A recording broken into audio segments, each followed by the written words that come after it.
Another immigrant whore. Do you like her? She is very pretty. Till they fucking choke on it. Whoa, what have we here? Is all this legal? Absolutely fucking not. Welcome back, movie detectives. Before we begin, it's important to pause and acknowledge what this video is not. The Epstein case is not entertainment. It is not a mystery to be solved for fun, and it is not a spectacle.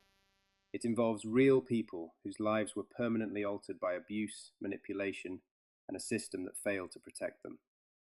Today's discussion is about understanding culture, power, and complicity, not about revisiting harm for shock value. Films are a way for many of us to tap into our own soul and the fabrics of our true beliefs. Whilst many of us are viewing this from afar, I felt it an important topic for discussion, especially as those of you who follow jiu-jitsu like myself will know an unfortunate and recently revealed revelation, and this disheartening trend that is currently plaguing our sport by coaches and athletes in positions of power. This hits a bit closer to home for me than some billionaire I never hear of until the scandal, so I thought it relevant to bring up whilst we are on the topic.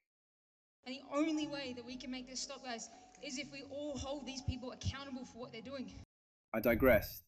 The Epstein scandal remains one of the most disturbing cases of modern history, not simply because of the crimes themselves, but because of the environment that allowed those crimes to continue for years.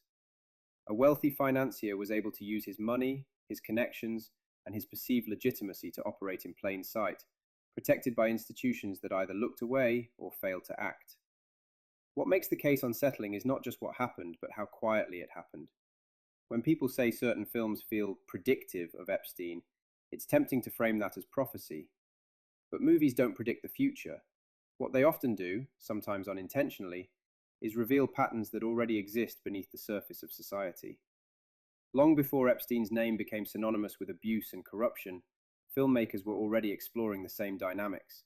Power without accountability, exploitation disguised as opportunity, and the social mechanisms that silence the vulnerable.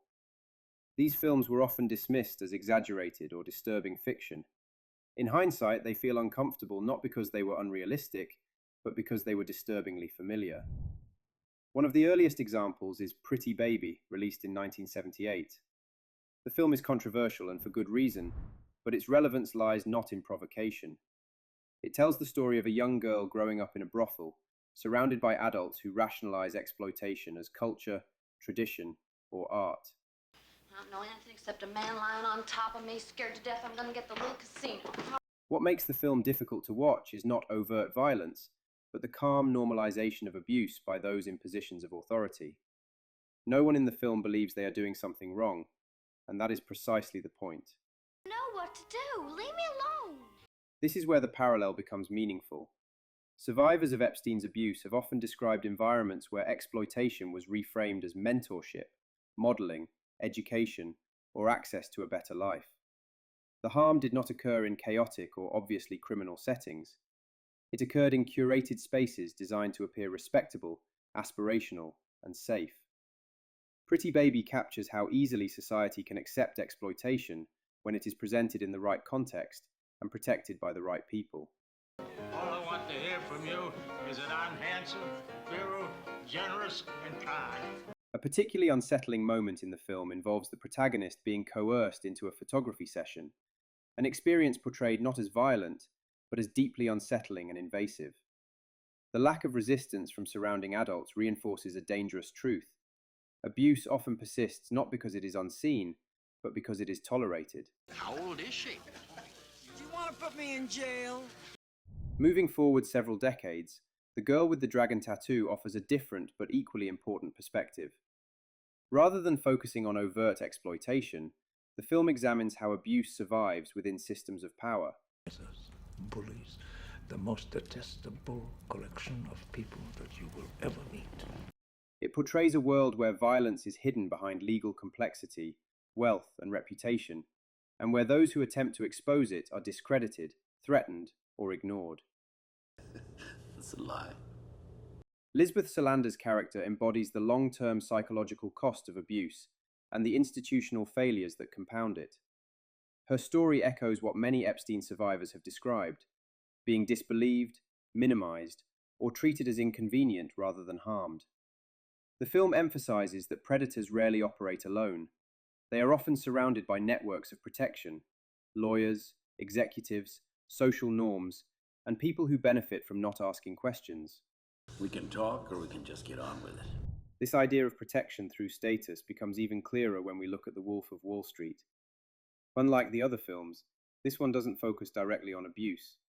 Instead, it depicts a culture of excess, where wealth acts as insulation from consequences. I fucking love that. Rules are treated as suggestions, accountability is temporary, and moral boundaries dissolve in the presence of money and charisma.